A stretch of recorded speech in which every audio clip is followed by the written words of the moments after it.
qu'on peut comprendre, c'est que la violence est constitutive à l'existence même de la société, elle est consubstantielle à la société. Et toute société est générée a priori par la violence et est régulée par la violence. Donc la violence en tant que telle ne pose pas de problème dans une certaine proportion et dans une certaine mesure.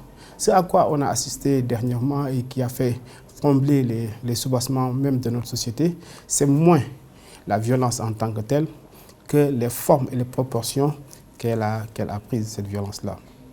D'abord, elle commence à toucher cette série de meurtres à tous les niveaux de l'échelle sociale.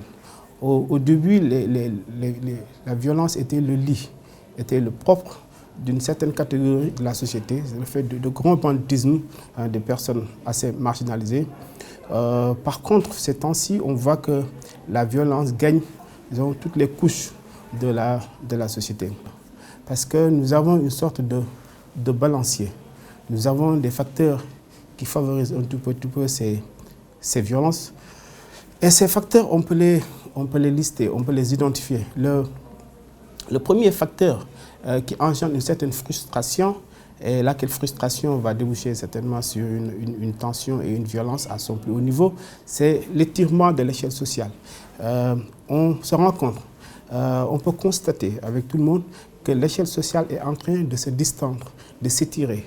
Aujourd'hui, on peut être à côté, c'est-à-dire le voisin de quelqu'un qui perçoit à la fin du mois ce qu'on a du mal à gagner pendant un siècle, voire 2 siècles. Donc nous avons de plus en plus cette différence de niveau.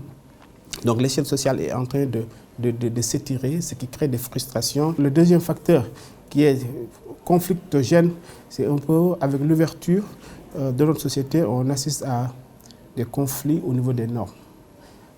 Nous assistons à une certaine ruralisation de nos cités. Voilà des codes qui sont des codes contradictoires. Partout, on assiste à des normes qui sont très très contradictoires, des styles de vie qui sont contradictoires, et ça crée une certaine tension au niveau de notre cité.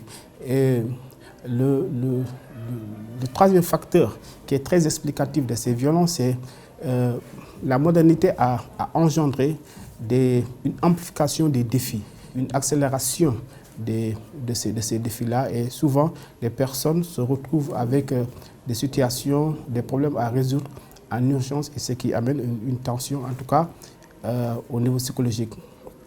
Nous avons aussi une promiscuité, un rétrécissement de l'espace de vie des gens, ce qui constitue des séries d'entraves. Et enfin, dernier facteur qui sont parmi les facteurs explicatifs, l'accès facile à certains outils comme les armes à feu, comme l'Internet, etc., qui sont des outils qui favorisent la tentation à l'action.